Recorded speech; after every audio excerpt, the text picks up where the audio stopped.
Yeah. Okay, could everybody mute, please? Share screen. I go back to share screen.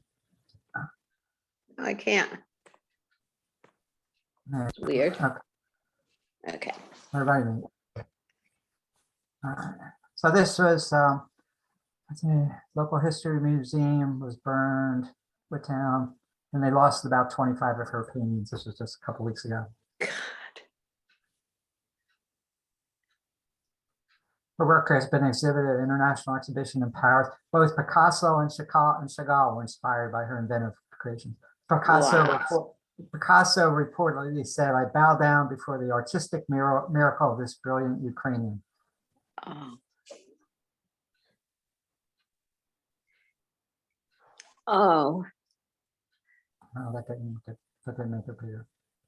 I don't think. I'll go to Wiki Art and get good views. Yeah, I really like her. It's, Oh, yeah. come on. Okay, let's just go there to Wiki Art. There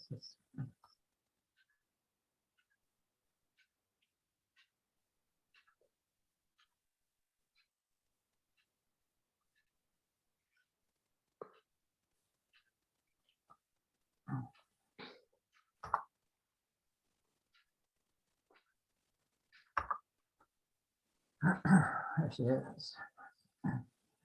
Yeah, she was born in 1908 and died in 1997. Yeah. This little village of Balatnya. I don't know where that is. It says Kiev, so must be in the Kiev region. Okay, good. So we get some good images of her. Yeah, large and okay, good.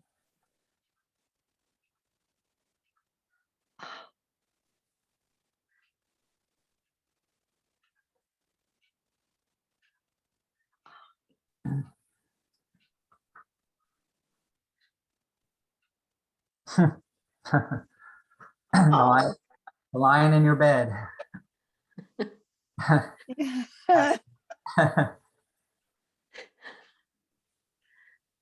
That's,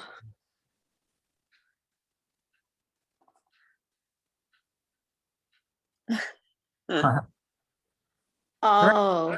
she really tapped into her inner child, didn't she? Uh-huh.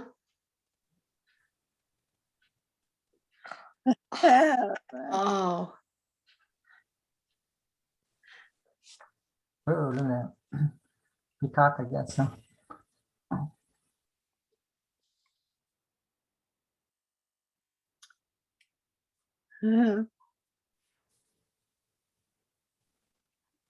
Oh. And a wonderful sense of design too, and composition. Oh, yes. Right? Oh. Really good sense of color. Just intuitive. Gosh. Oh. Fish in the sky. That's something like very childlike. Oh no, I guess that's water, but it could be. It looks like the sky.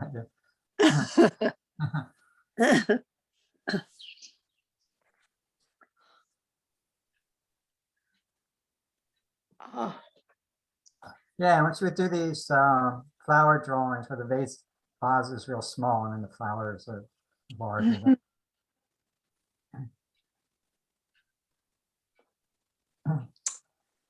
Oh.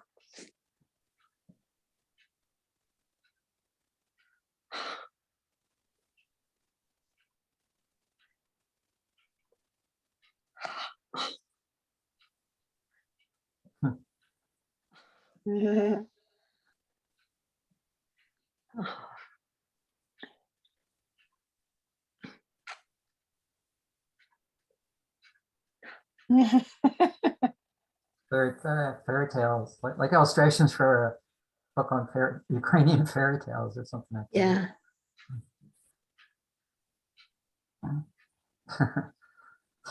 That's great.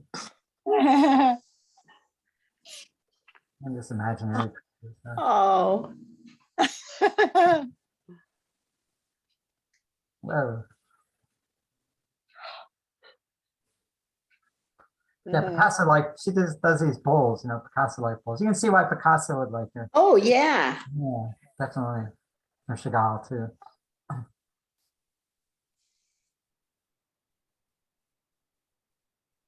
Whoa.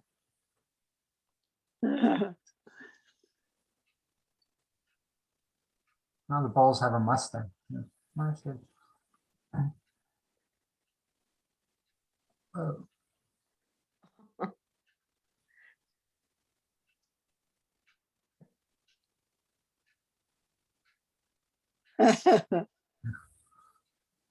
Two-headed, whatever. Ooh, I like that one. I like the colors. Yeah. Oh, beautiful. Nice. So that's, I guess I don't know how long this goes on, but there's 119. We've got to about half of them. So that's good. Wow. But you go on if you want to see the rest. Wiki art. Yes. Maria Prima, Primachenko. That's her name. Pryimachenko. Pachenko. Yeah, like I said, 25, at least 25 have been destroyed in the last couple of weeks. Mm. All right. The next name that came up is gonna do Ivan. This guy Ivan Marchuk. Got a couple of things on him. He's a genius, apparently. These guys.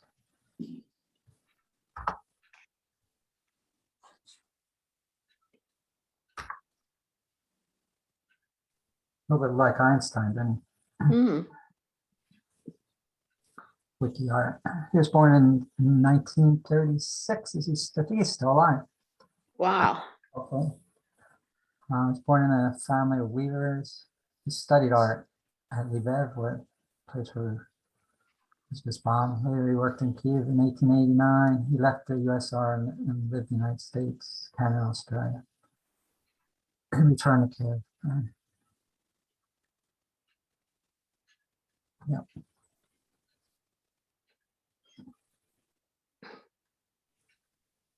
Hmm.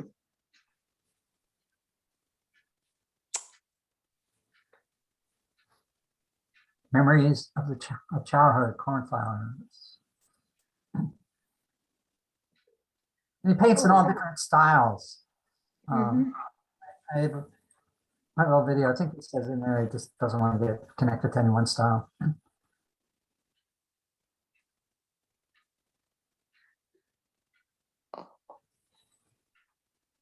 Moonflower, 1976. Composition centers, experimenting with some abstract over there. Landscape. What technique he used to get all these lines.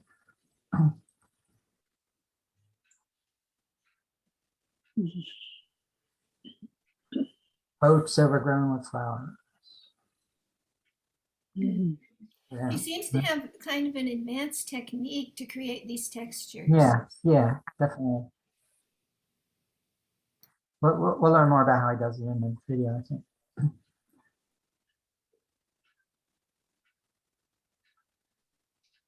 Yeah, I don't know how he got all that, Right.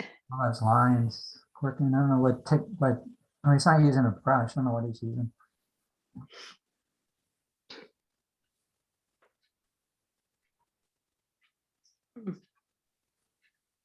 Still tenderness.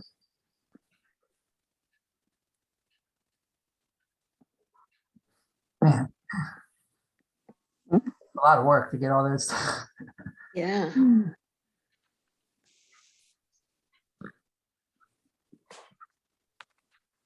Fly, butterfly.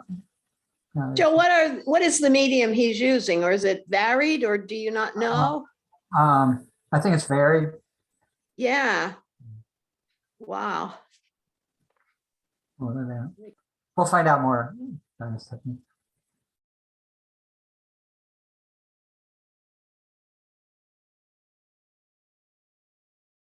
Incomprehensibility. Awakening. Ooh, look at that.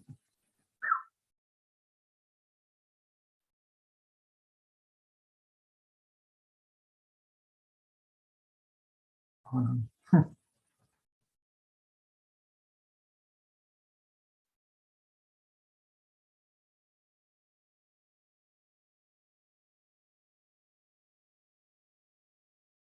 There's 41, we're on 30, might as well look at them all. It's very really unique texture and really original way of doing landscapes. It has a haunting feeling. And then I just like the unity of tone, very subdued palette.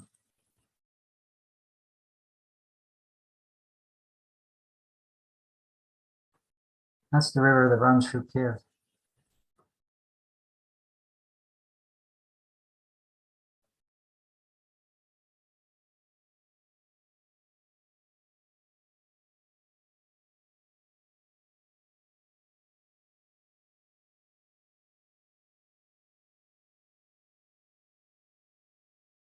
Oh.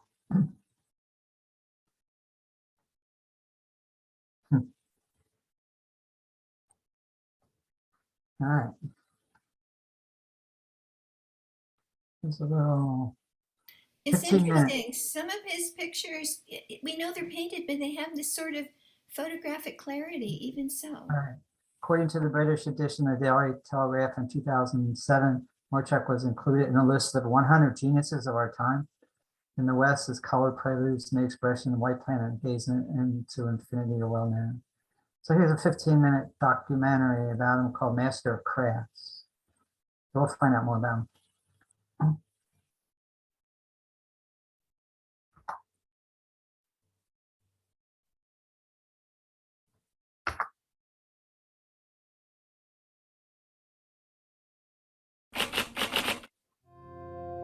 Mystery pictures made by unique technologies, art that developed despite all the bans. How one man succeeded to establish such a great legacy that could hardly be created by a dozen artists. Today, the Master of Crafts programme presents a story of a unique artist of the 20th century. The 20th century is not only the epoch of the development of technologies, but also a period of the introduction of new art movements. During the century, so many new movements and genres were introduced that the Renaissance era seemed monotonous. Painting was the first art form that was subjected to changes. Among new art trends, there are modernism, futurism, cubism, superrealism, and expressionism, and this is only a tiny part of the new trends. Painters who used a particular style as a rule, perfected their skills in this art movement over their entire life. Very few Ukrainian artists could work in two trends at the same time, and only several painters applied three or more such trends. In the middle of the 20th century, a painter who had been unrecognized for most of his life was born in Ukraine. But today, this man is known as one of the most multi-sided and skillful masters of this epoch. In this workshop, you can see such a variety of pictures that it can seem to you they were painted by many painters. As if one of them paints unique landscapes, the second is an abstractionist, and the third one is a practitioner of photorealism. But all the pictures are painted by one artist. This is the people's artist of Ukraine, Ivan Marchuk.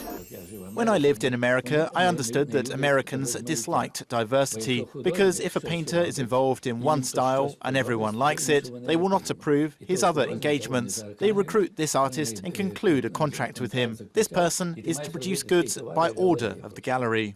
But nobody succeeded to recruit Ivan Marchuk, neither the Soviet authorities nor owners of modern art galleries. The master doesn't stop his creative search, even if he achieves success in one of the trends. According to his calculation, he uses 12 different styles and never follows the tastes of a changeable audience or conjuncture. His story is about freedom of artistic creativity, searching for expression in one's life. Coming up next in the programme, how Ivan Marchuk invented an original technique of painting and why he was considered crazy because of this. Ivan Marchuk was born in Ternopil in 1936, several years before the USSR occupied western Ukrainian lands. After the Second World War in the early 1950s, he entered the College of Applied Arts in Lviv. As the artist says, the teachers taught him to be more of a decorator than a painter. University pedagogues tried to break all my stereotypes, but I felt that I was an individual. I couldn't be liked by everyone. I didn't want to do that. If I hadn't found myself, I wouldn't have become an artist. Do you understand? At the same time, artists could only use one style, socialist realism, and any attempt to go beyond it was considered by the Soviet authorities as an attempt that posed a threat to the Soviet regime. It happened in 1962. After Nikita Khrushchev brawled artists and abstractionists who showcased their pictures at an exhibition held in Moscow. As a rule, they wrote great novels and painted pictures on achievements of a state that poses as Soviet people. In search of his individuality, Ivan Marchuk found himself in the painting of natural images of late autumn.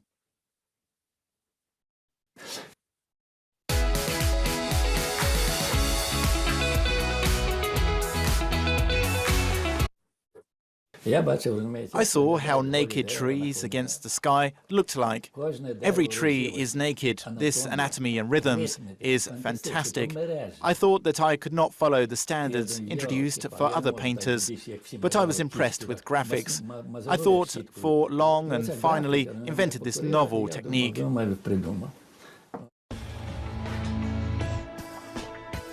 He called this technique Lentinism. Such pictures consist of lots of small strokes that together make a combined image. The paint is applied on the picture with thin lines. They intersect at different angles and create volume and light effects. Nobody used this analogous technique before. The Lentinism style requires a lot of hours of hard work and also courage in totalitarian times. In the early 1960s, Ivan Marchuk worked as an illustrator at the Kiev Institute of Super Hard Materials. The painter dedicated his entire leisure time to his new hobby, and soon he understood that he had shifted away from socialist realism forever once he decided to show the drawings to one of his colleagues.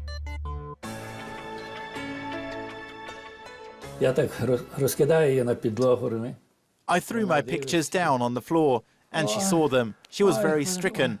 She even came out onto the balcony to have a rest. When she came, I showed her other pictures, and she reacted in the same way. She came to Lviv to see her friends and colleagues and said to them, "Do you know Ivan chose the wrong way? He is crazy."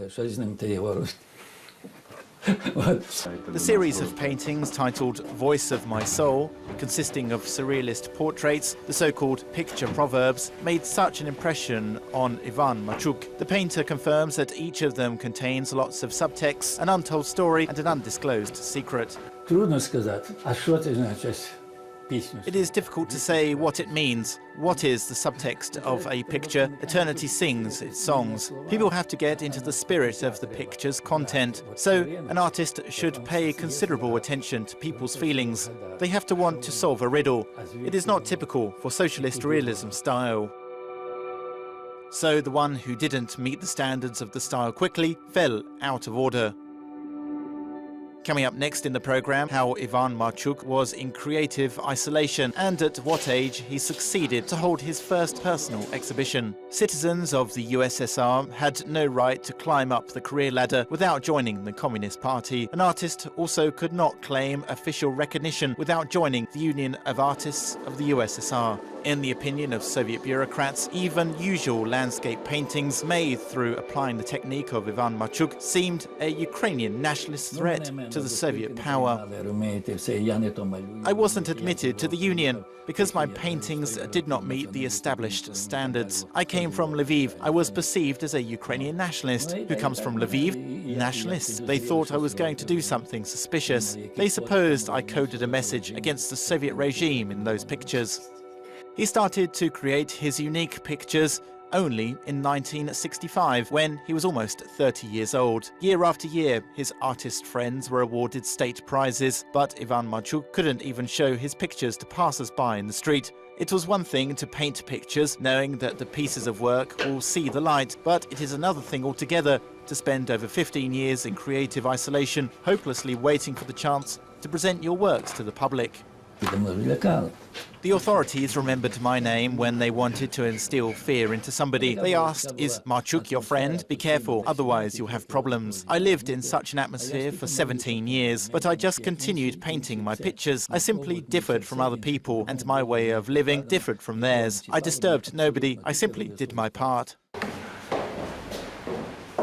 Isolation not only broke the master's morale, but it also made him focus on creative work. Ivan Marchuk could paint pictures all week long for 20 hours a day, but it didn't mean that he had no notion of time. This is also a picture from the Voice of My Soul cycle. It is called The Flowing of Time. Everything is clear and integral. The time is flowing, a man is sad. He looks how the candle is burning down. This is a so-called life motivation, and nobody will succeed in avoiding it.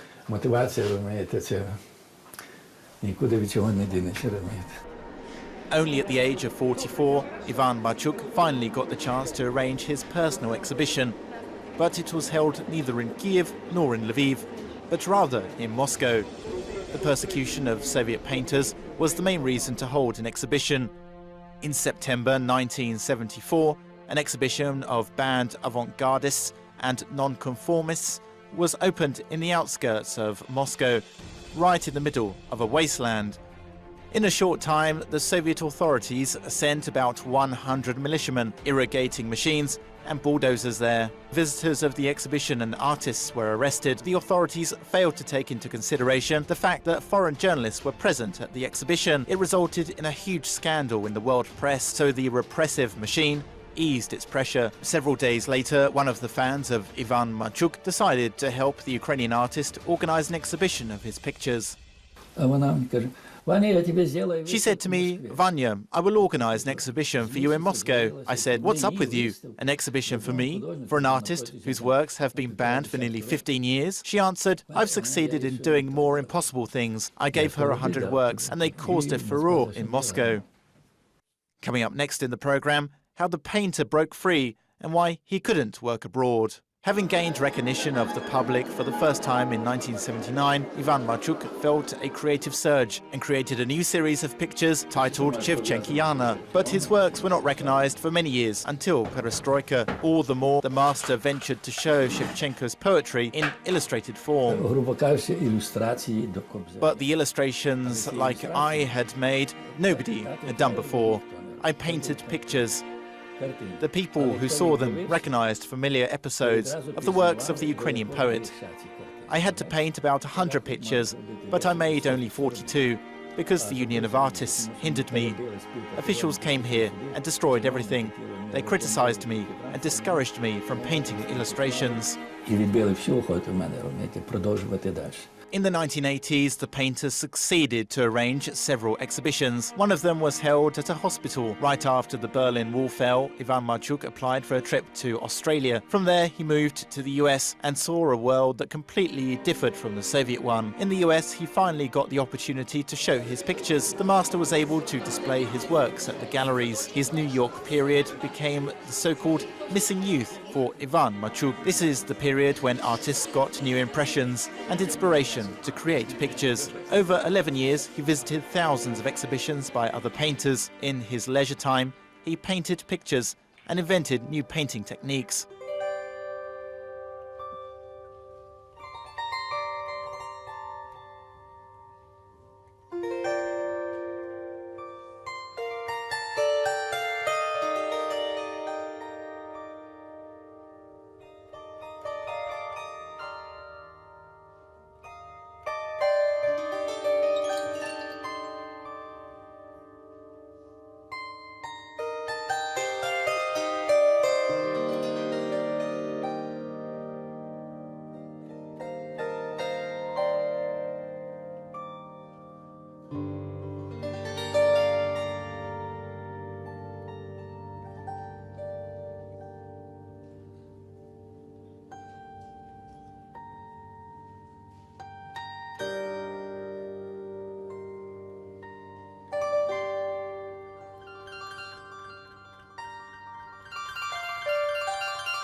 Ivan Marchuk decided to return to Ukraine right after the terrorist acts on the US on September the 11th, 2001. Ivan Marchuk confesses that he decided to come back to Ukraine not only because of the sense of danger, but also because he longed for his home. In Ukraine, he created a series of pictures titled Dreams Overflow the Banks. These are abstract, expressionistic works executed using the Lentinism technique. I experiment with different styles. Very often I use old techniques because I can make thousands, hundreds of thousands of pictures, but nobody will see in them any repetition of strokes or lines. Even 50 years after painting his first pictures, Ivan Marchuk continues experimenting. In 2007, one of the most respected British newspapers included him in the list of top 100 geniuses of modernity. Unfortunately, for various reasons, a museum dedicated to the artist's works has not been opened in Ukraine. His pictures are still exhibited at separate exhibitions all over the world. In Amsterdam, there is the great Vincent van Gogh, while in Kiev and Lviv, there is unusually diverse Ivan Marchuk. The cycle of pictures titled Voice of My Soul is the so-called core of my creative work. Other cycles are the so-called branches of the core. When I departed from Soviet standards, I didn't want to cater to someone's demands. I am a man of pride, otherwise I wouldn't have created pictures in so many various styles. Yeah. Oh, he does use a brush. Incredible, building them up like that. Enjoy unlimited DVR storage.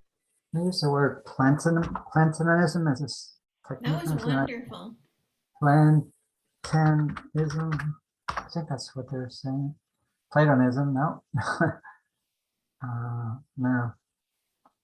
They'll explain exactly what the technique was. Oh.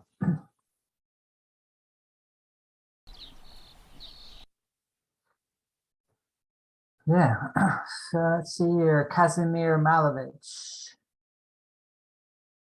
And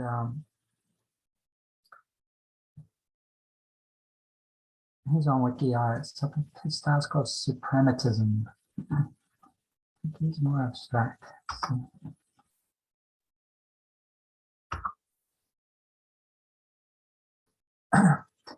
1879 from Kiev to 1935.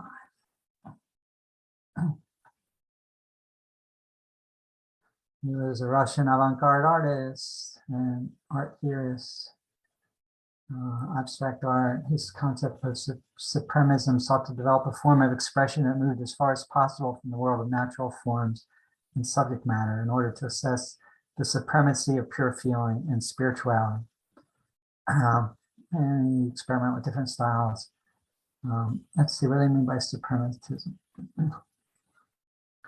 It's an art movement focused on geometric forms, circles, squares, lines, rectangles, painted in a limited range of colors. It was founded by Malevich. Yeah.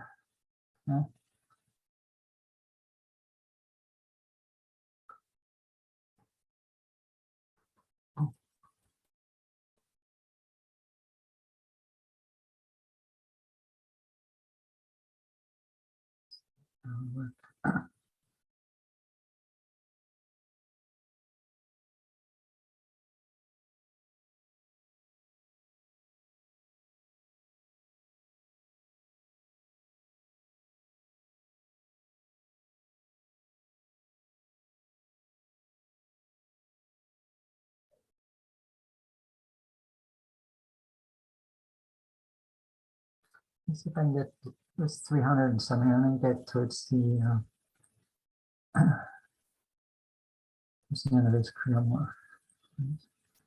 353 artworks.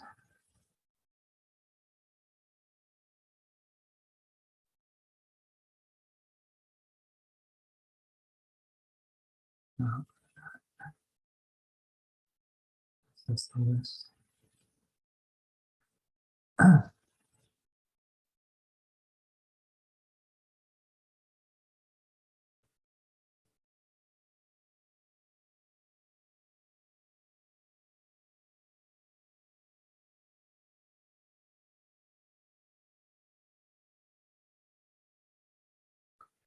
No, this must have been early in his career.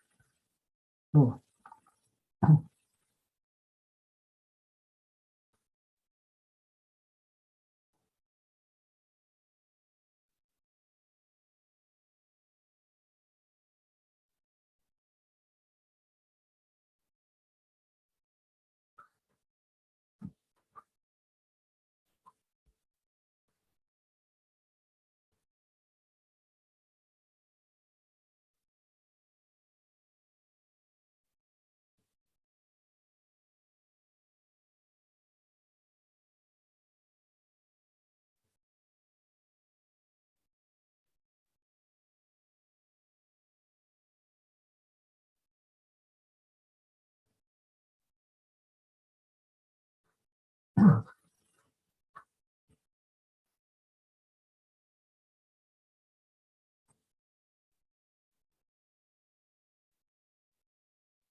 Oh, okay.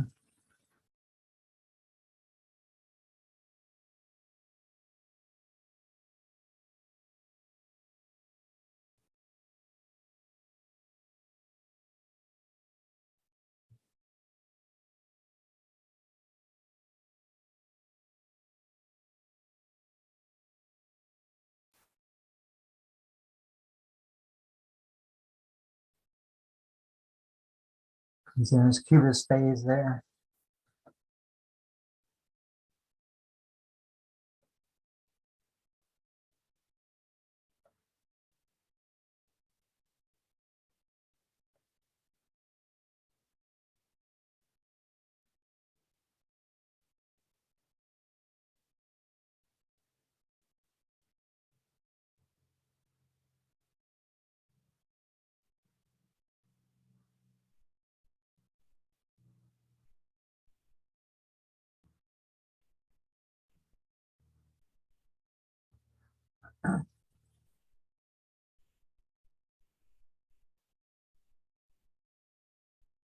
Now you tell he's been influenced by Picasso, rock at this point.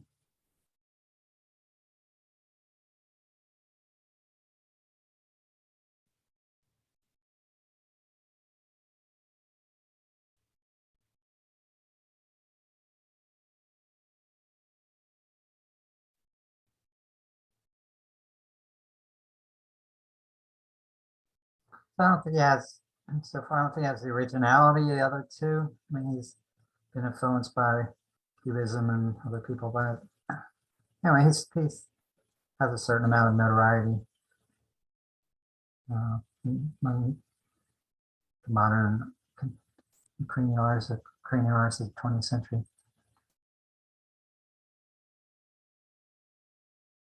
Look at a few more, get to 100, we're at 90.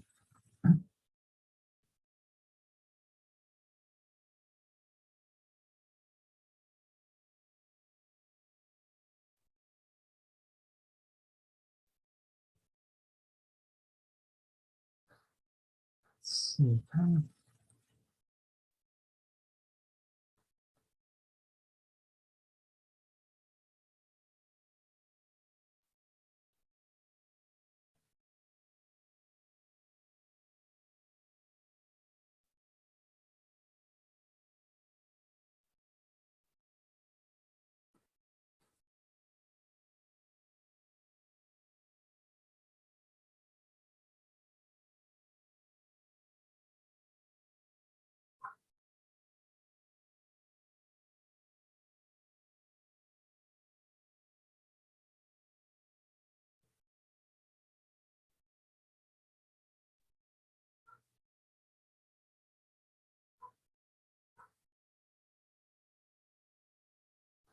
Okay, but I just chose him because got a certain amount of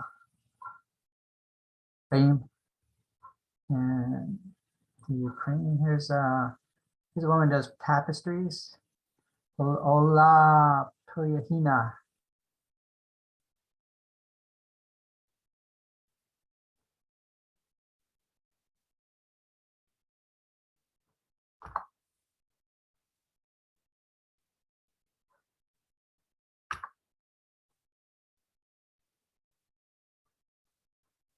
says painting fiber on other, whatever that means.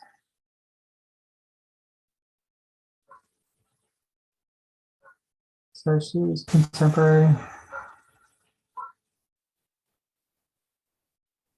She's using yarn, cotton, fabric. So I don't know why it says painting, because it's not painting. It's fabric.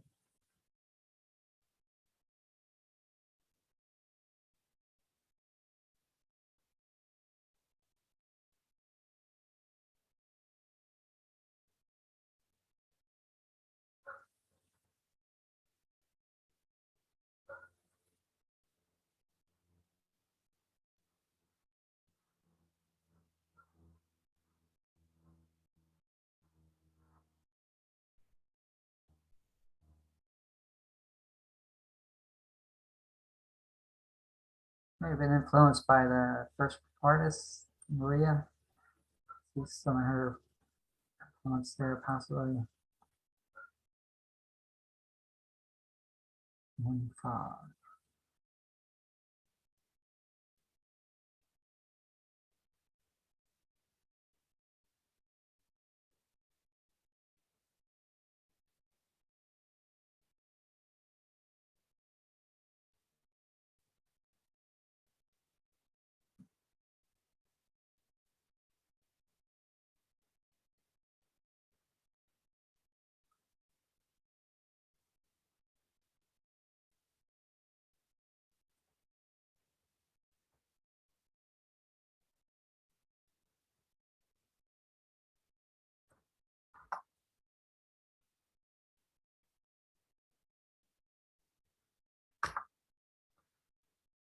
Yes.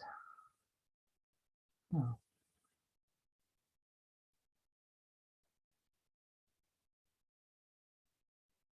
I want that.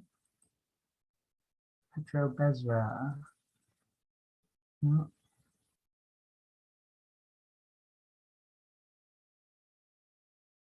That's not how I want it.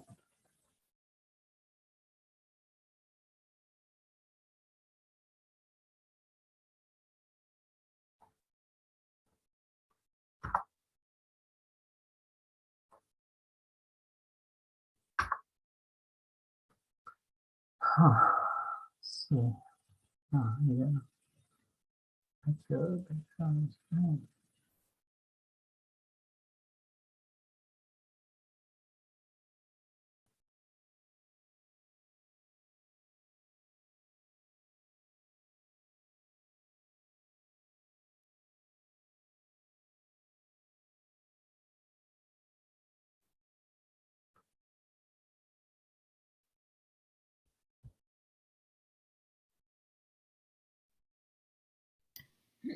Joe, do we know the medium this artist is using?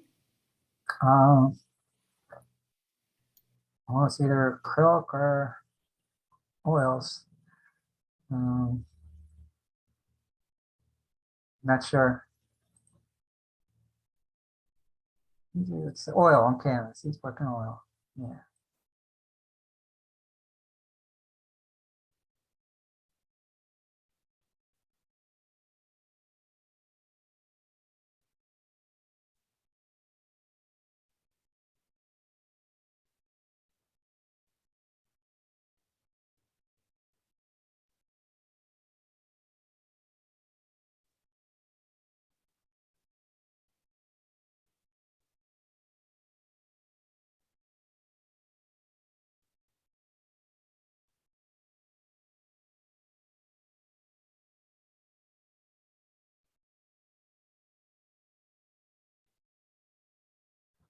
All right.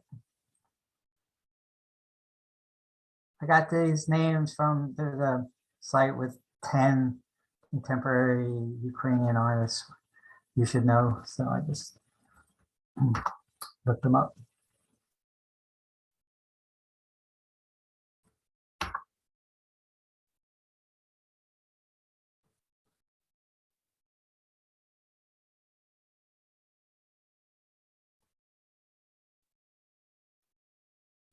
This is,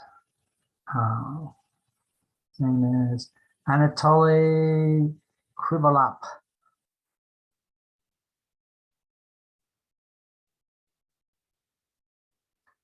And see titles. Yeah. Motion scene, that's really interesting.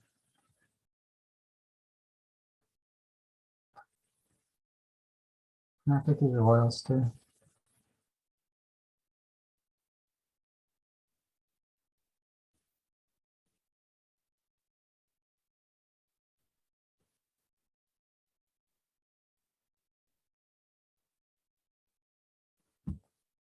Need to talk to it.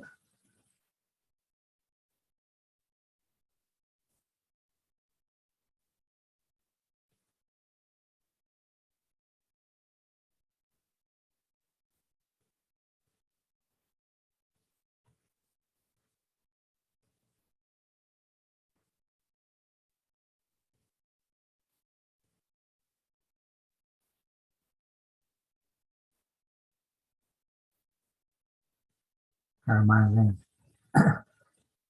Refugees going off into the unknown.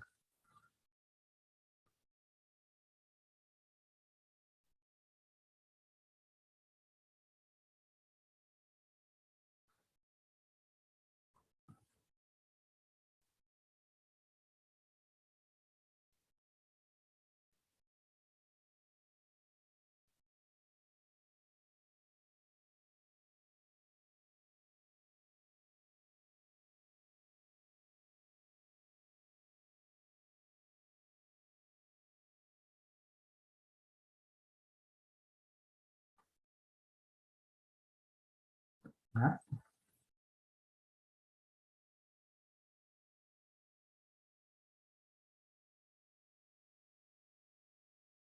Nikolai Prokopenko is next.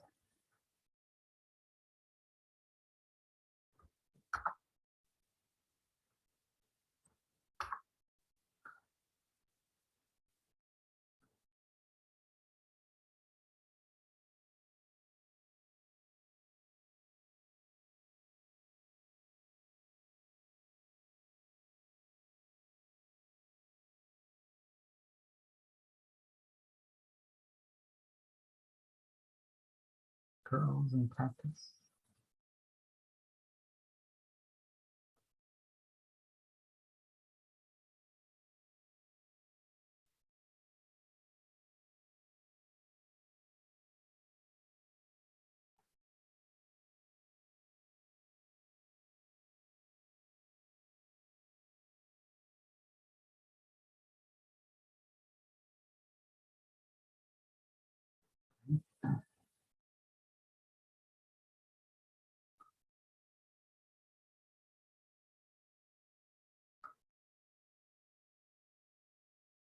Artem Volokutin.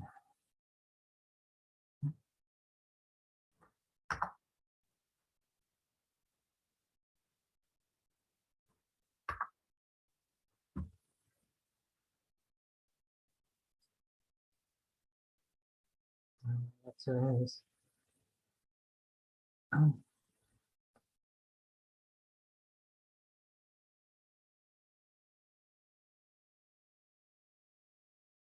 Only $18,000.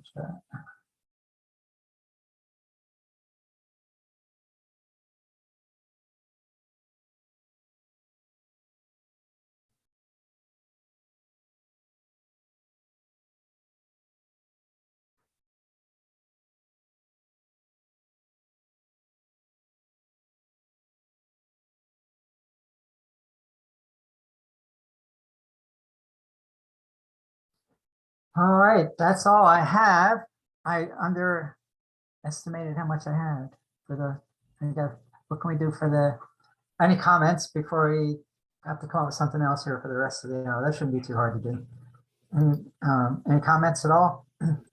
It's amazing. What a rich artistic community, and I'm sure that's just some of it. So Yeah. Well, here, let me show you this page with the list of artists.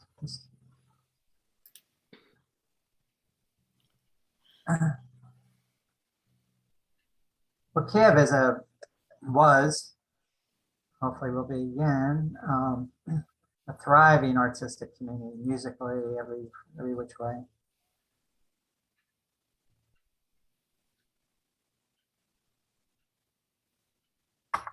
When I looked at the older, here's what I was drawing on for some of those last ones. There are somewhere to find them.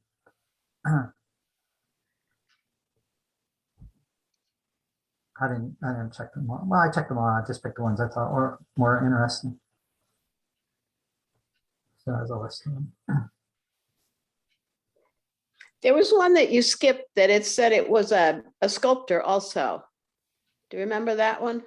Yeah, but that was an accident going there. I know, but I thought, well, why don't we see him? I mean, Yeah. we haven't seen sculpture. Yeah. Let's see. Hold on. Let's see if I can find. Right. He had the same first name as somebody else, I think. Yeah. Good point. Said it was a young and upcoming artist and sculptor.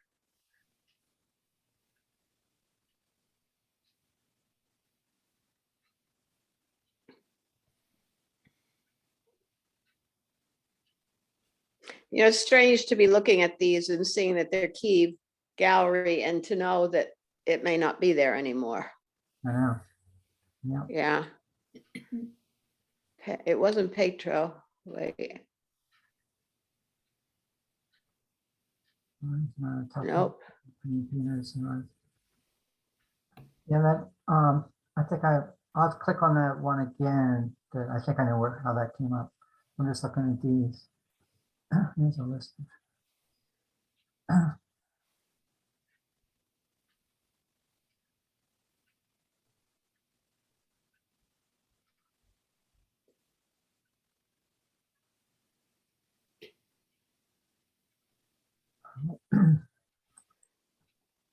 Paintings and sculptures. It was.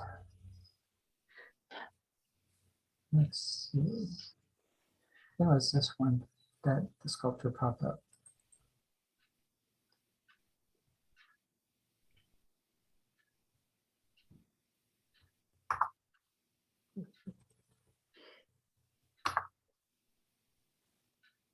There's this one. I don't know. Let's try it. I don't think that's the name. We'll see.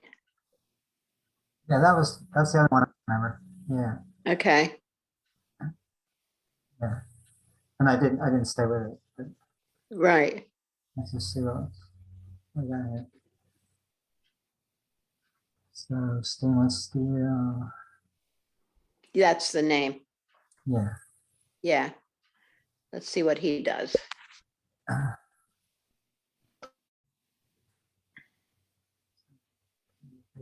Oh, good. We can scroll through.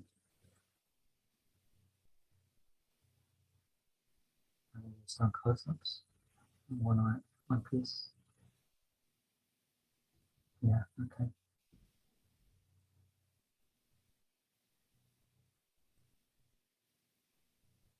Looks like he works in steel.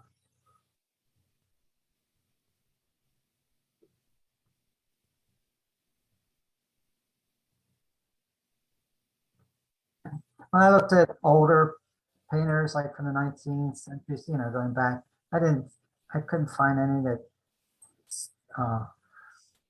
old masters that really struck me as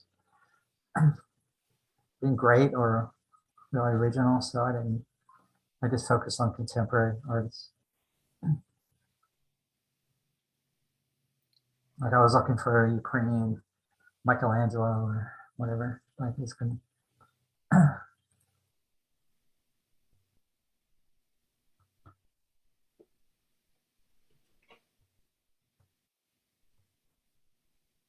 All right.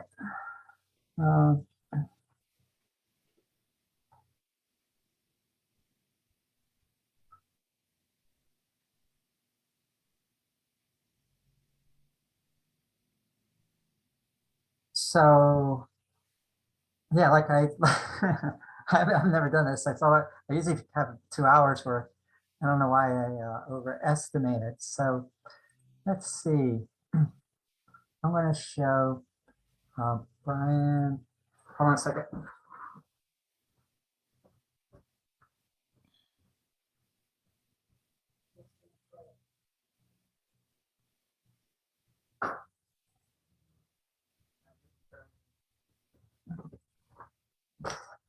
Um, I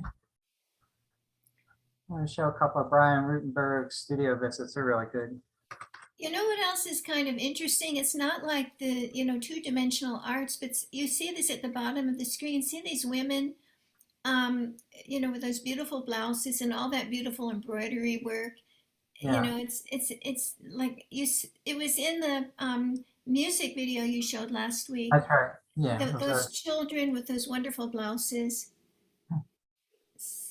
It's so pretty.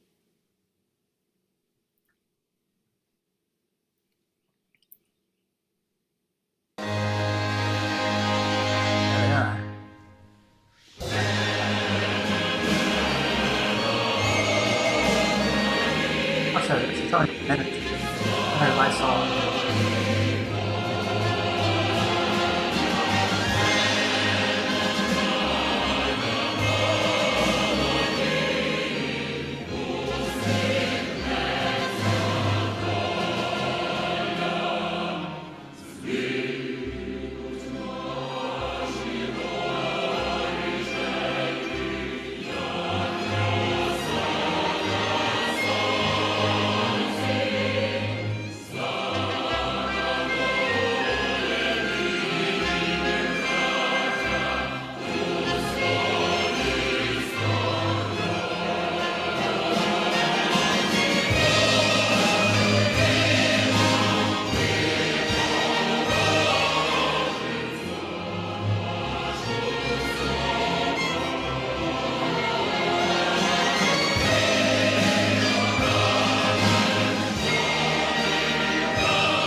There's all that beauty, and it's horrible to think about what's happening there right now.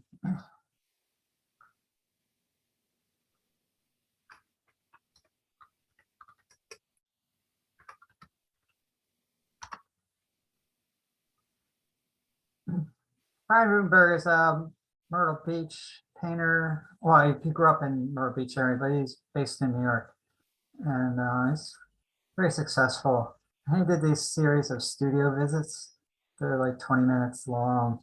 Just him talking about art. And he's currently having a show at the Myrtle Beach Art Museum. I mean, there's about 12 of his paintings. They're huge and abstract, though he says he's a landscape painter. But he's like, he grew up near Litchfield and he's always says he's just painting the woods in that area over and over and over again. But he's really well versed in Western art, and he's very articulate and funny. So I'm just going to show, I'll just pick one at random. I watched all of these a couple years ago. Pick number 79, I don't know why.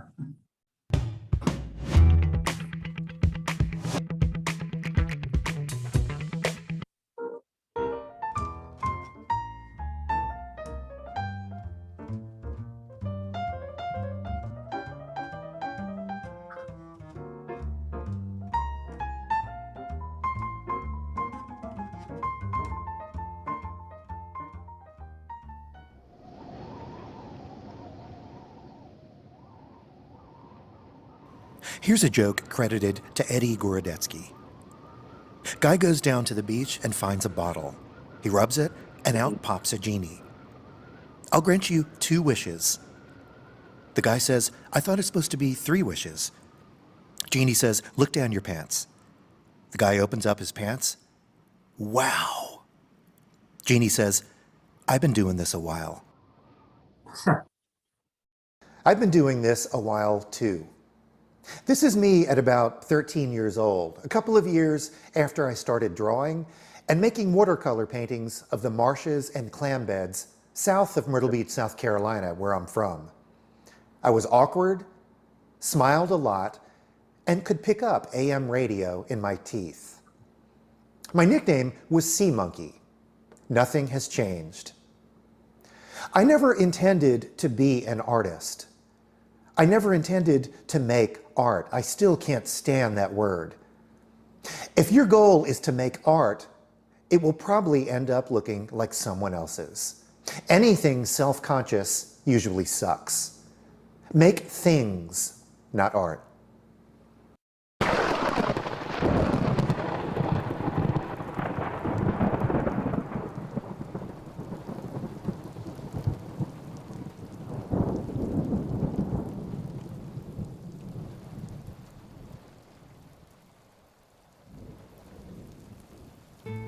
When I was at the College of Charleston School of the Arts in the mid-'80s, the faculty didn't know what to make of me.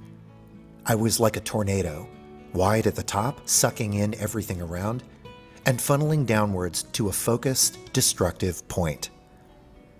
The School of the Arts offered me unlimited access to the woodshop, costume department, music labs, theater props, ballet, early music, and the sculpture foundry. It was like a gigantic buffet. During my entire 4 years at the College of Charleston, I never heard the word no, not even once. It made all the difference. With that freedom, I made ambitious painted environments that I installed throughout the public spaces of the building in the middle of the night. I didn't ask for permission, I just did stuff. These kinetic, three-dimensional paintings incorporated my love of Baroque art with action painting. My subject was the act of forcing things that don't go together, together. These pop-up installations climbed the walls onto the ceiling and crept across the floor. Not even gravity stopped me. When you're naive and fearless, you're bulletproof.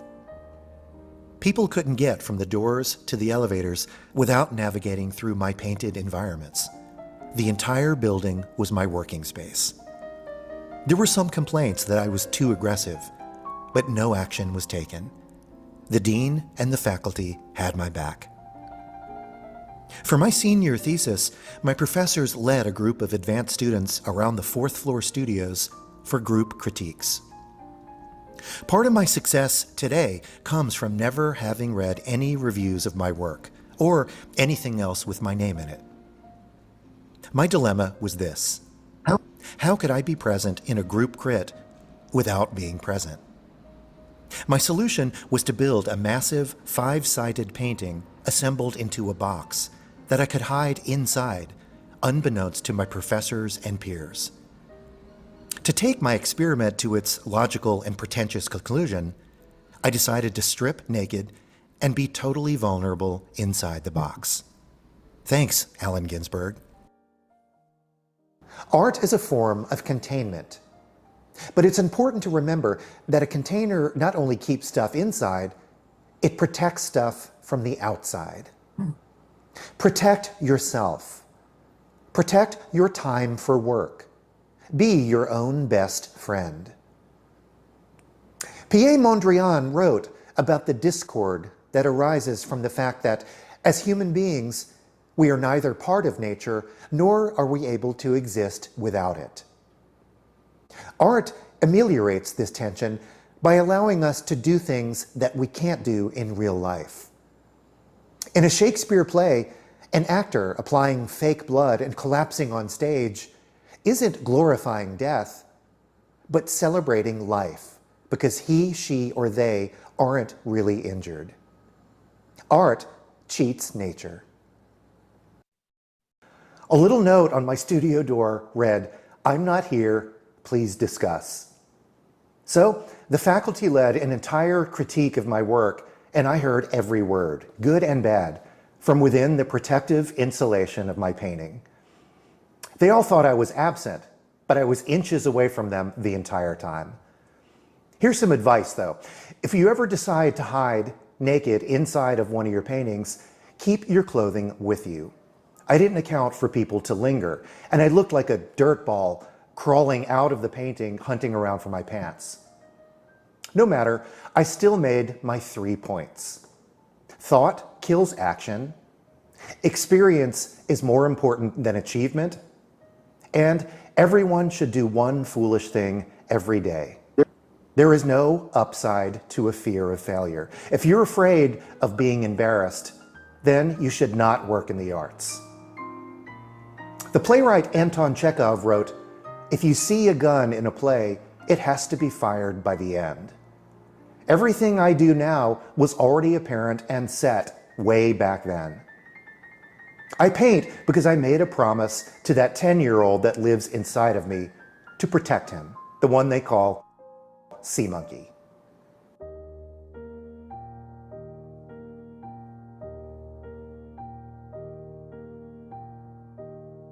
Some of the most valuable lessons I've learned as a painter were not from art school, but in the real world. For example, soda cups. Imagine 3 sizes: large, medium, and small. The human mind craves variety. It's like the way a comedian structures a joke. 2 intervals to establish a rhythm, and then 1 to break it. You can see that in this new painting of mine, where I establish a repeating rhythm, and then I break it. Never repeat the same 2 things in a painting. Let's see how my soda cup rule applies to color, form, intensity, and value. On color, there is a large proportion of blue-green, a medium amount of red, and just a speck of bright red. Here's a painting I'm currently working on, but you can already see the soda cups. There's a large amount of purple, a medium amount of green, and a small amount of bright orange. On form, there are large, medium, and small shapes. On intensity, most of this painting is dull in intensity, with a few medium saturation areas and 1 spot of high intensity. This usually marks the focal point. On value, dark to light, here's a trick. Reach into your pocket, pull out your smartphone, take a photo, and then hit edit to see it in mono. Seeing your painting in black and white will reveal your proportions of dark, medium, and light value. Don't make any 2 proportions the same. If your composition is interesting in black and white, then it will be interesting in color. Spaghetti is a wonderful teacher. Which is more beautiful, cooked or uncooked? The English painter William Hogarth, 1697 to 1764, referred to the line of beauty, which posited that serpentine, S-like curves provoked emotions of liveliness and aesthetic pleasure, as opposed to rigid lines. Note in these examples the use of the S-like curve.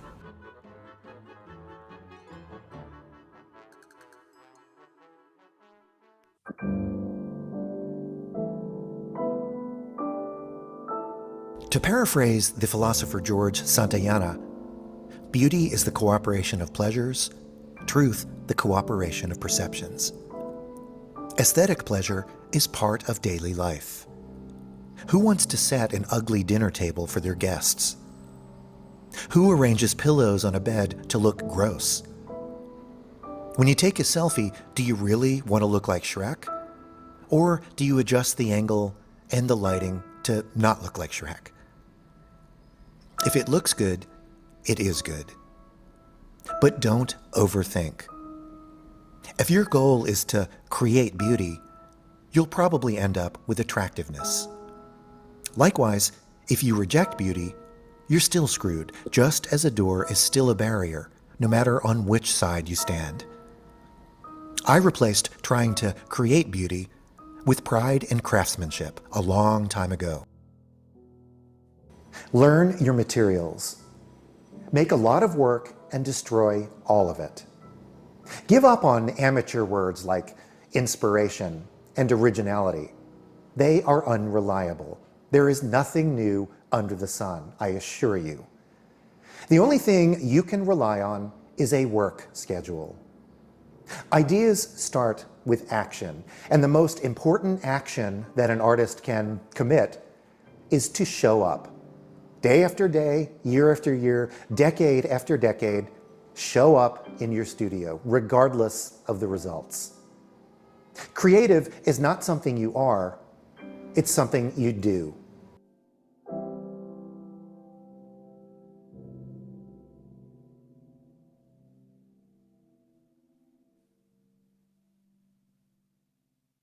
When I was a kid, my brothers and I spent a great deal of time in Myrtle Square Mall.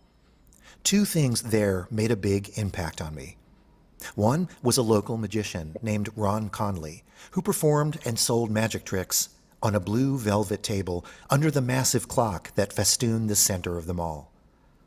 I watched him for hours and bought whatever tricks I could afford.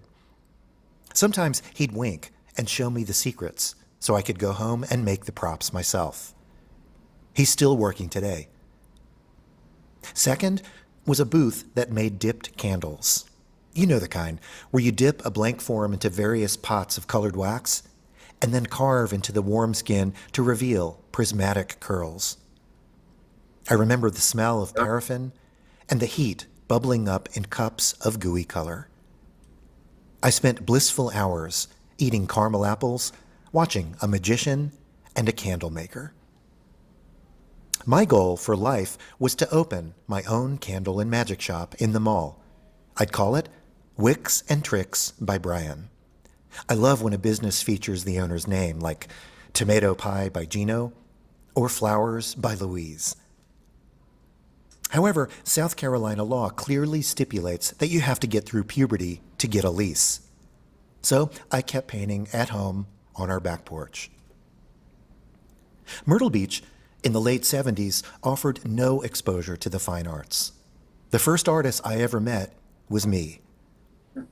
I love libraries and made good use of the art history section at Chapin Memorial Public Library and devoured it shelf by shelf. I still remember it was the 700s in the Dewey Decimal System. I was too young to drive, so a few days a week my mom dropped me off after school and picked me up with my eyes glazed from overstimulation. On the way home, we stopped at Krispy Kreme donuts. I still associate art history with those brown blisters of dough. I learned to spell Picasso like I learned to spell dessert. Double S's for double helpings. The public library was the ideal place to begin my art education, not only for what I could understand, but for what I misunderstood. When you read about something for the first time, the transfer of information is not always accurate. For example, to my 13-year-old brain, Italian mannerism meant saying please and thank you with an accent. To me, the golden section meant the soggy, warm center of a cinnamon bun. I'm not kidding. I blithely mispronounced everything from chiaroscuro to Bernini. And I remember my parents would joke, "Where's your grammar?" "On the back porch with Grandpa," I'd answer. Reading art books teaches you to crack the skull of the artist and think critically, to think against yourself. But you can learn a lot in the gaps between misunderstanding and comprehension. For example, I loved looking at pictures of Watson and the Shark, 1778 by John Singleton Copley. But I was too young to pick up the signals of fear and redemption embodied in the action. I was unaware that, to the British, the shark was a metaphor for the colonist rebellion, and to the colonists, the shark represented the British government. And the boy's nudity was a metaphor for the helplessness felt by both political parties. I had no idea that Copley's harpoonist was lifted from Raphael's Saint Michael vanquishing Satan, 1518. Yet the power and excitement of the composition made me squirm in my chair. I knew what good looked like. I just didn't have the skills to make it. Artists live in those gaps between what we see in our minds and what we actually create. When young artists ask me if it's important to be exposed to great paintings in the flesh, I answer no. Not every town has an art museum, but every town probably has a public library. Use it. Misuse it. Read physical books about painting theory, but don't feel pressure to get it all the time. After all, painting is visual. It's meant to be seen, not read. It's like trying to describe sweetness to somebody when you can just give them something sweet to taste. Galleries are lined with paintings begging us to figure them out or fear mediocrity. That's art school bullshit. Misinterpret, misunderstand, and misuse. Everything you get wrong becomes your voice. We all grow up wanting to be Beyoncé, and we get depressed when we're not. Don't be great occasionally. Be good consistently. Keep your expectations low, trust your gut, and remember, when one door closes and another opens, you're probably in prison.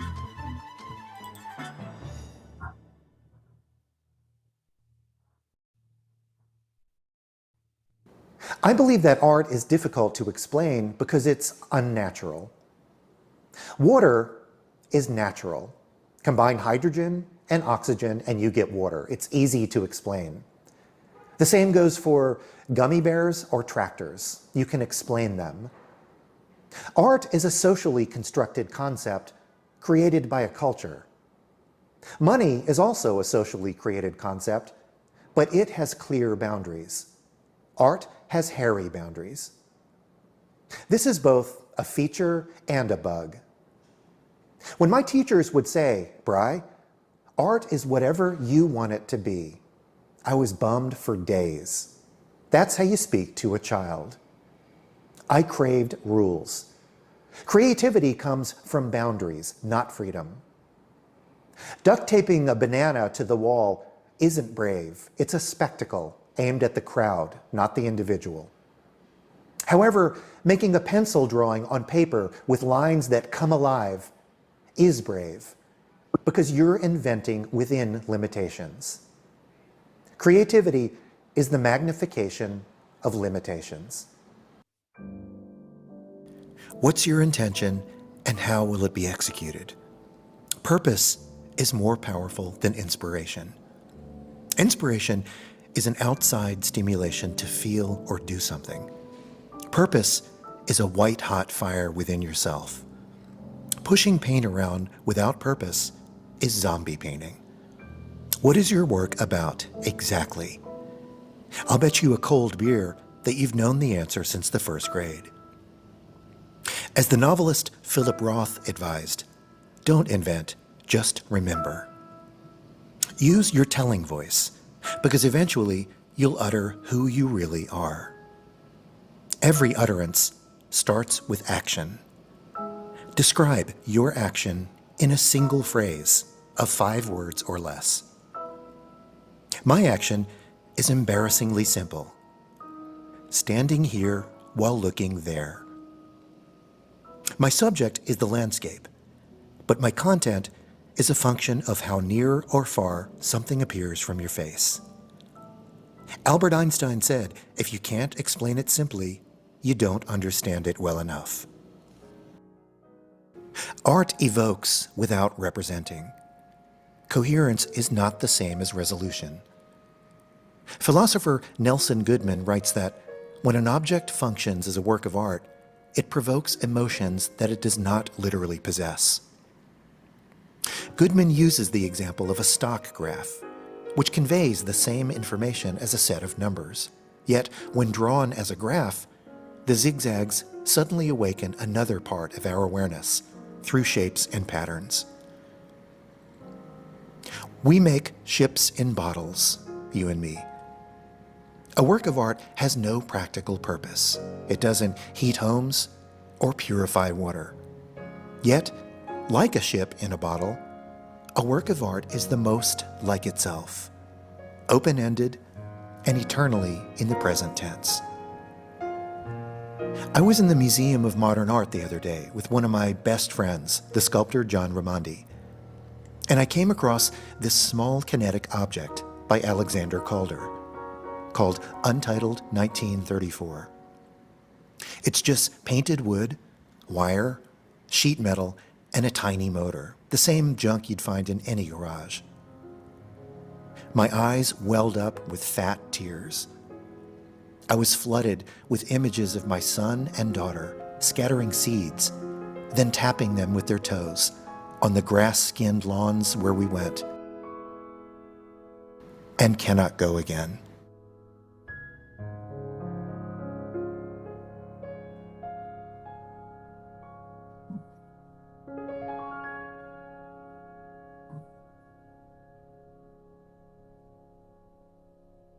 Yeah, what'd you think of that?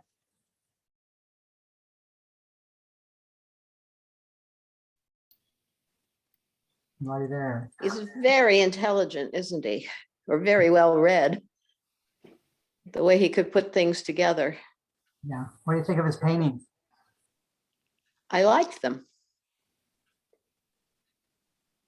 I really did. Yeah, they're in person, they're amazing. Like they've got several. Is he there now, Joe? Yeah. Okay, I got to get over there. Right in Myrtle Beach area, definitely go while they're showing it. Yeah, it's right over across the street from me almost. Yeah. Yeah, okay, Also Saturday for the second time. okay. Want to see another one? Sure.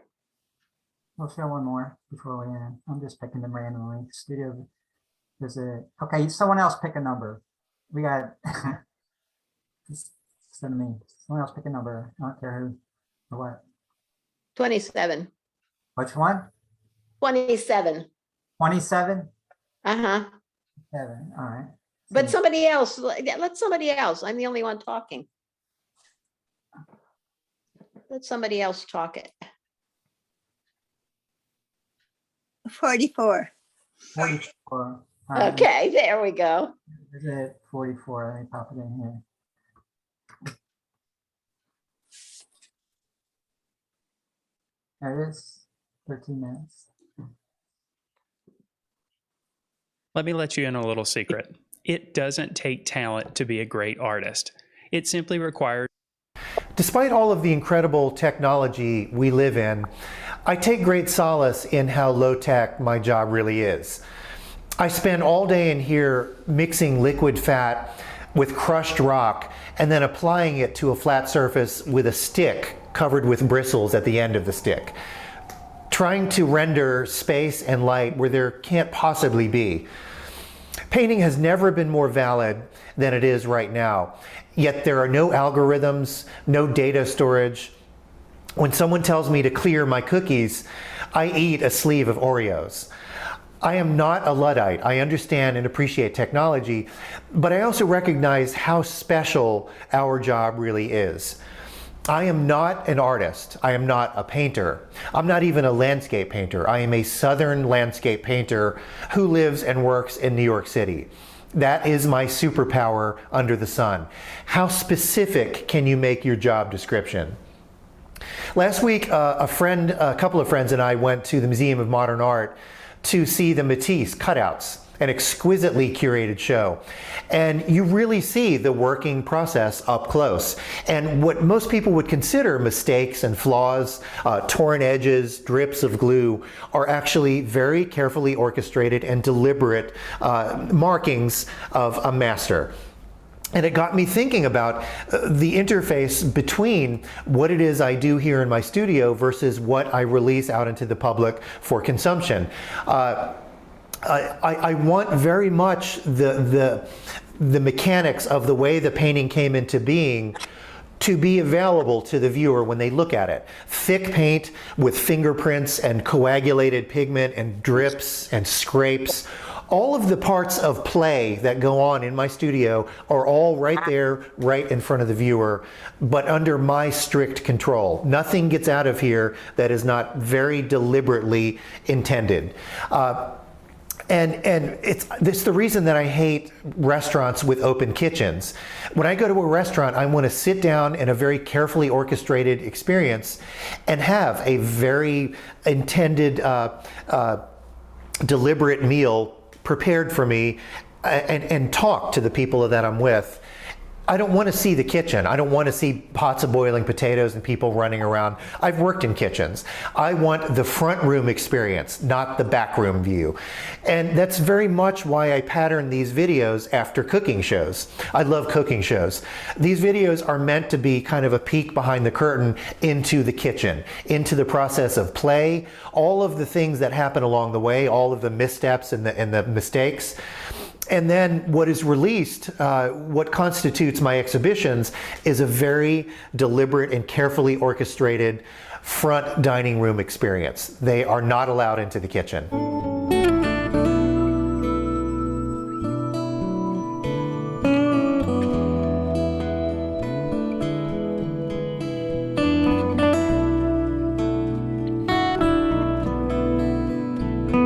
Draw exquisitely too.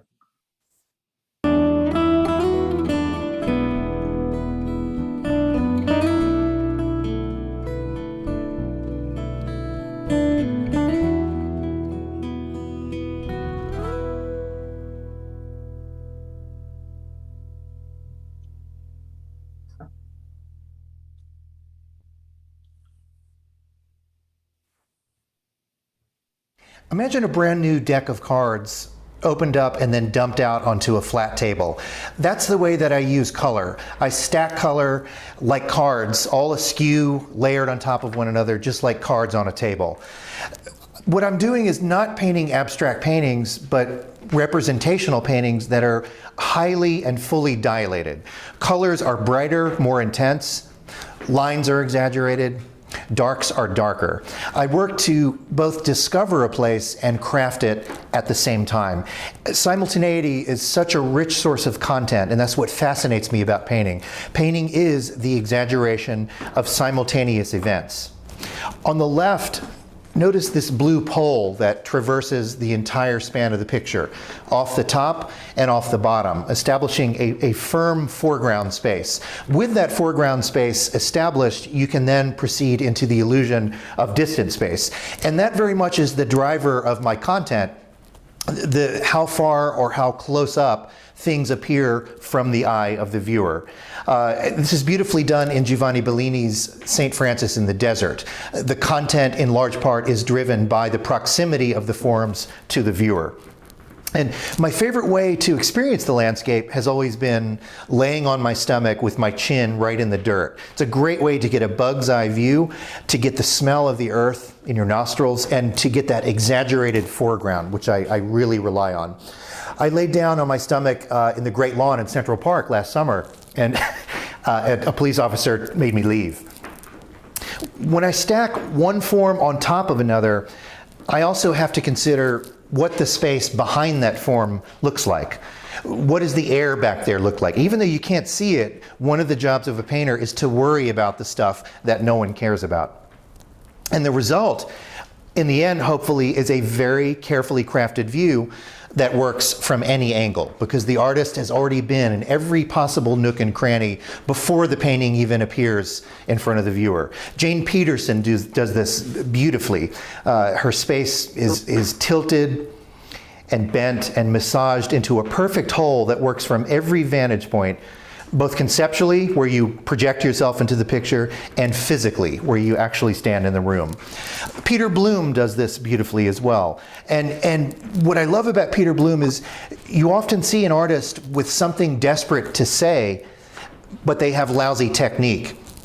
Or you see a stunning technique, you know, the ability to paint water droplets on a chicken, but they have nothing to say. It's rare that you get someone with the chops and a voice. And if you have both of those, then you have molten lava. Here's a time lapse of the largest painting I've ever painted. It's 15 feet wide and it's called Meadow. It was a commission painted for two wonderful new collectors.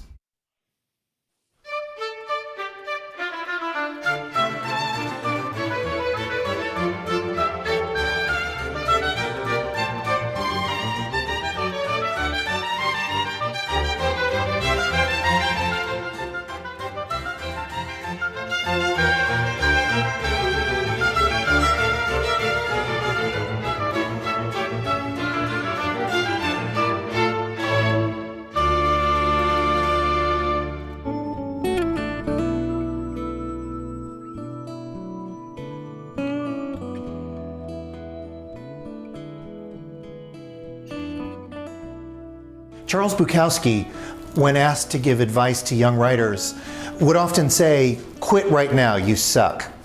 And it's great advice because if those words can break a writer, then they may as well give up and do something else.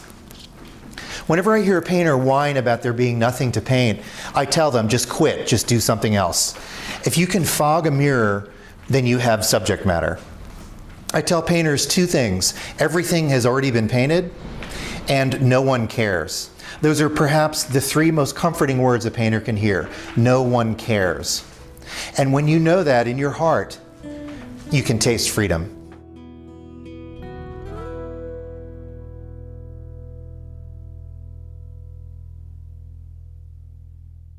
There's that story about how Bruce Springsteen met Clarence Clemens, his saxophone player.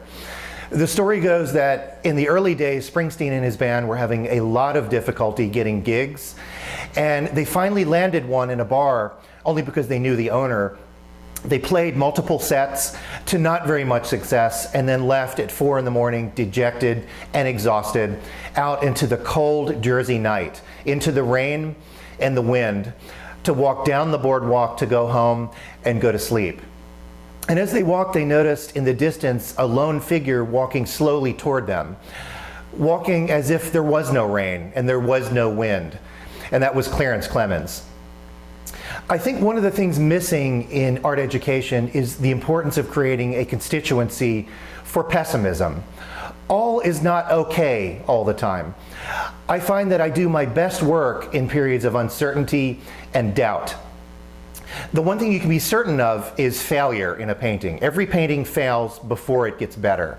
The other thing you can be certain of is that it will get better. My mom died 2 days ago after a horrible disease and a lot of suffering. I wasn't going to bring this up. I am not soliciting sympathy. I am okay. The reason I mention it is because it feels good to talk about it, and also because I consider all of you, the thousands of people who watch these, my friends. And I find that in these periods of difficulty, I do my best work. My career has never been going better. I have a book going into its 3rd printing, another on the way, shows scheduled through the next 5 years, a couple of other big projects I can't talk about yet. But there is this period of doubt and uncertainty, and not only do I welcome it, I orchestrate it. It's important to me. It's important that as a painter, I experience the entire rotation of life's challenges, the good and the bad. We are reporters, we are painters. We have to experience everything in order to report to the world accurately. I find that as I go through these phases, my work changes for the better, I believe. My approach to light has changed. It is less symbolic, as you might see in Turner, perhaps, and more naturalistic, as you might see in John Constable, to use two familiar examples. My obsession with shadow has never been more acute. I learned how to draw under the canopies of live oak trees in South Carolina. I am obsessed with the gradations of value and the road maps of shadows that occur under such trees. Even my approach to the arrangement of pictorial space, the illusion of space, it's much less oppositional as it was 25 years ago. And I believe of more a quiet resignation in the way that I approach the space that I create in my work. My dad died, so within 2.5 years, I lost both of my parents to terrible diseases and suffering. And as an orphan, I find that I do think more and more about my mortality. And I can tell you with certainty that when I am taking my last breaths, I will not be lamenting, the sales that I never made, or could I have gotten one more review, or maybe I could have had a show in that other gallery. All I'm going to think about is, was I a loyal soldier? Did I move painting forward just a little bit? The things that truly matter. Painting has never been more valid than it is right now, and we are living in it. Too often success is confused with popularity. If you reach one person with your work, then you have changed the world. I think it's gross that a movie has to gross $100 million to be considered a hit. That's not the way that art works. We don't play to the arenas. Painting is for the parlor. Painting is for the backseat of a car. Painting is intimate. But if you can reach a single person, then you have reached everybody. So our job, as I see it, as I am learning, is to wake up every morning with a rage for life and to go out on the boardwalk and walk in a straight line like there is no wind and there is no rain.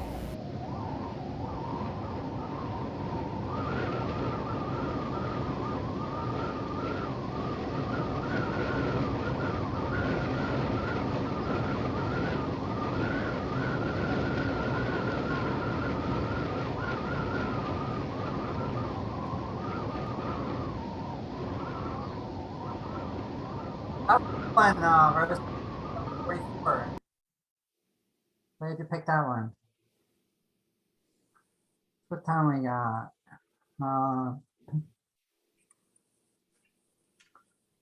Let's see. So we could end here, or we could watch one short one. What do you want to do? Anybody still there? I am still here. One short one. Yeah. This okay. guy is incredible. All right, so we'll watch number 23 is 9 minutes, and that'll be it. Okay. Yeah, he. Would you like to gain access to hundreds of art classes where you can learn how to draw great? Himself around. This is a new. Himself around 50,000. And he's got commissions 5 years. The galleries exhibits 5 years in advance, but he's got commissions stretching out 5 years. He's so It's strange, isn't it, how paintings can be equal, but somebody can become a big deal. Yeah. You know, that I don't understand that really. That just seems to be fate. I know it's not always. Yeah. I mean, why? You know, and is it because he's a character? Is that part of it? I don't know. If you look at something cold. All his life, like he was successful, as we talked about, in college. He was like out front there with. Right. He used to drive around in the summers when I was college and do these pop-up shows around South Carolina, and just show up somewhere and Wow. out of a library and put his paintings out. So it's always great at marketing. When he moved to New York City, he was working on his master's in fine arts in New York, and then he stayed. He was struggling there financially, but he used to do paintings on cardboard. Then he would just leave them on people's doorsteps, and then and then he would see them in the windows sometimes. He just has this natural ability for promoting himself, and Right. Even doing these 70, I don't know how many 100 studio visits is pretty amazing. 2 books, so that's part of his success. His visibility. Exactly. Yeah. Yeah. So it is the character as well as the paintings sometimes. Yeah, I think. Yeah. I mean, do you think of Picasso without knowing about him? I don't know. Yeah. Well, I mean, I know so much about paintings and painters. What do you think about his paintings in terms of quality or ability? What's your impression? I think they're marvelous. But then, am I listening to him? I don't know. Yeah, well, No, the colors and all are marvelous. But I wouldn't buy one. New painting I'm working. I wouldn't want it in my house. Okay, I'm going off. I'm trying to get the blueness of blue, and I'm using a panoply of blues in this painting, from Prussian and ultramarine at the bottom into cobalt mixtures, and then up into cerulean, and a mixture of all of the above up into the interior of the painting. You can I'm having a hard time getting this centered on the screen. Why? What happened here? Come on. I don't know why it's doing that. I lost control. Oh, there it is. Okay. see at the bottom, I like to use very general masses of darks, which comes from my studies of the Munich school, specifically early John Twachtman paintings, and also the bath landscapes of Thomas Gainsborough, who would take the 18th century equivalent of salad tongs and then squeeze sponges dipped in pots of darks, and he would mass his darks in very general washy ways like this. I love salad, and I have my own salad tongs, and that comes from a study of Gainsborough. And also 19th century landscape painters like Asher B. Duran, who would use these masses of darks at the bottom, lights at the top, to give kind of a tunnel-like or vortex feeling, pushing you into the interior of the painting. Also, in a vertical painting like this, I like to do things that make it seem wider, make it seem fatter. One of those is using these grooves, these lines that crisscross back and forth, and also tagging this quinacridone magenta and green combination over here, and then traveling it across, moving your eye from side to side, thus making the painting feel fatter than it actually is. I do the inverse when I'm working on a horizontal painting. I'll tag colors from top to bottom, trying to make the painting feel taller. And then the edges, always important to me. You can ask yourself in the painting, is the edge the end of the information? Does the world of the painting end at the edge? Or is there an indication that the action, the image of the painting continues beyond the edge of the painting? In a horizontal, I like to suggest the latter. I like to play with the idea of peripheral vision and the idea that the paint and the action expands beyond the four sides of the canvas. In a vertical painting, I want more of an intimate, individual orientation, a vertical orientation, as if referring to one person standing there. It's a one-on-one feeling. The lower area is the darker, referring to the area around your feet. The upper part of the painting corresponding to the area around your head, and then this curdling and folding of thick paint at the edges, giving sort of a shoulder or muscular feeling, sort of a hugging sensation as you look at the painting. Very much a one-on-one experience. And then with an implied horizon line at the top, it very much sets me in a landscape tradition and makes me a nature painter, which I'm fine with.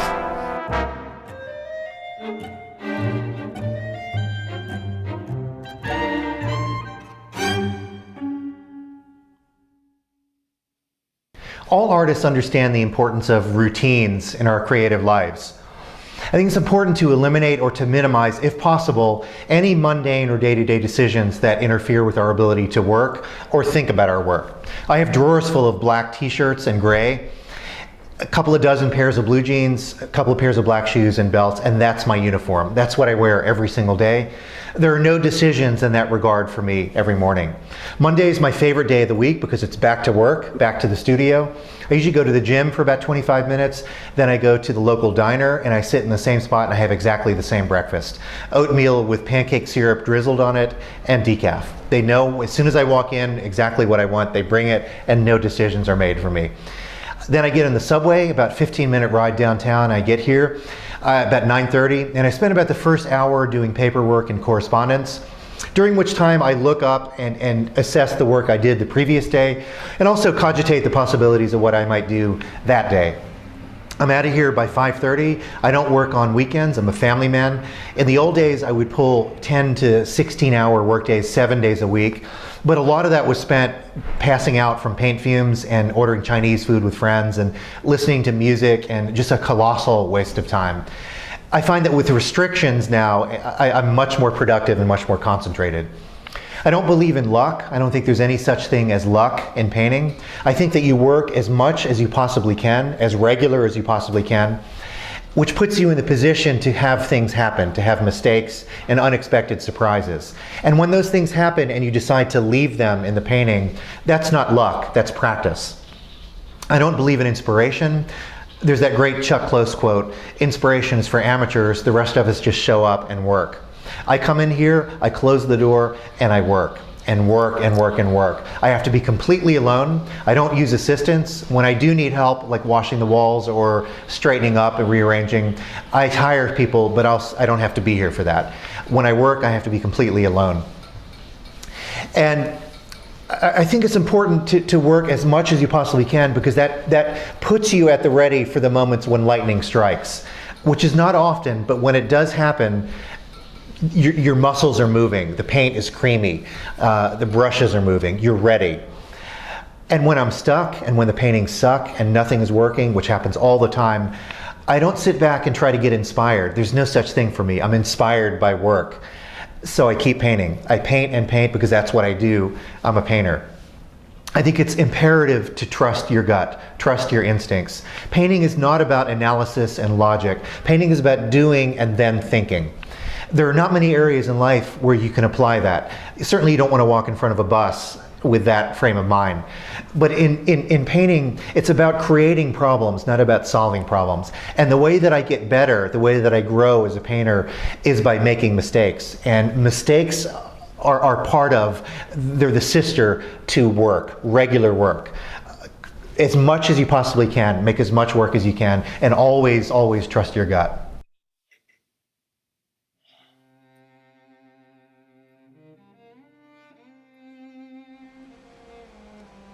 One of the ways I like to create harmony in a painting is with what I call a host color. There's some peony red, some quinacridone red, and some brown pink. My host color in this case is that lighter pink, made of titanium white, alizarin crimson, and a little bit of Payne's gray. And I'm going to take some of that host color and pull it down into the peony red, lightening the value as I drag it up into the palette. And the host color essentially is in the DNA of every single color in the painting, giving it sort of a built-in harmony. Then I'll apply that in little jabs, letting it mix right there on the canvas. So even though this will end up being a red painting, you can see it's made of a multitude of moods of red. Then I'll bring in some titanium white into the peony red and just bring the value up considerably and use that to jab and sort of poke into little areas of the painting.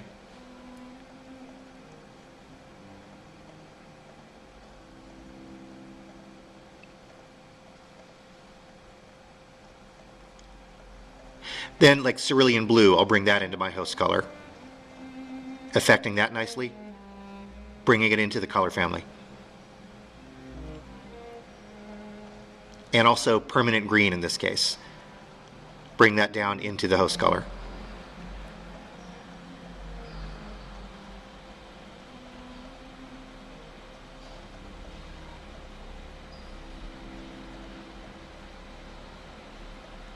This is a large 14-foot painting. I'm just about maybe a third of the way through with. The structure is starting to feel good, and the color family is not quite there yet, but it's getting there.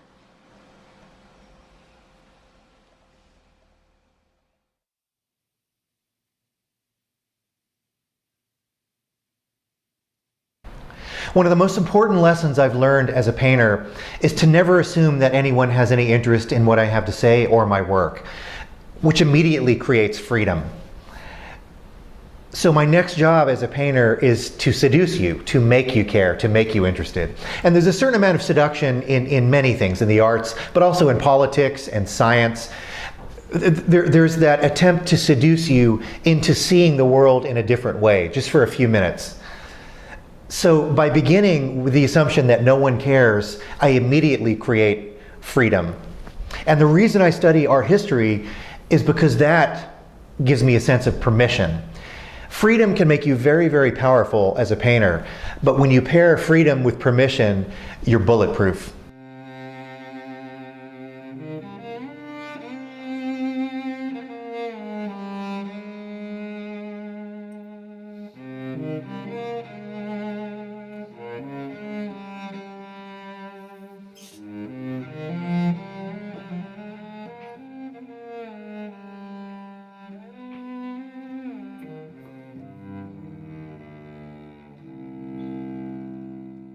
There you go, Myrtle Beach Wonder Kid, probably the most famous painter to come out of Myrtle Beach.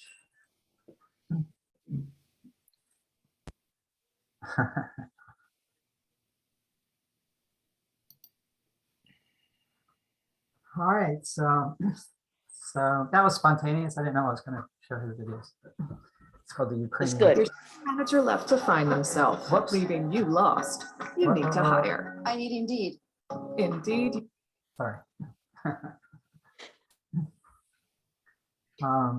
Next time, I think I'll pick up on a period I haven't really covered yet, neoclassical period, late 1700s, 1800s, particularly David and focus on those two artists, I think. Okay. Any, Joe, sometime could you do John Constable? John Constable, yeah. Did I cover him? No.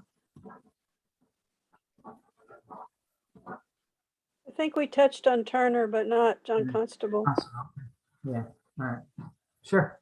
We can look at him. Hi, Mona. How are you doing? I'm okay. How are you? I'm good. Uh-huh. All right, so back to the Ukrainian art. I'm sure this distressing what's happening there. I wonder what all these painters and artists are doing now. They're probably fighting. I know there's been at least two ballets, international stars who have been killed fighting, a woman and a man, for part of the Ukraine ballet. Yeah. So pray for the artists too. Yeah. All right. So see you all in 2 weeks, right? That was great, Joe. Yeah, good. Thanks. Thank you. All righty. Take care now. I Bye, joined Joe. it. I love the artist work. It was really good. Thank you.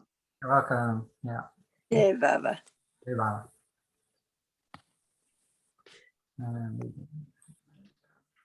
Sign and leave. There you go.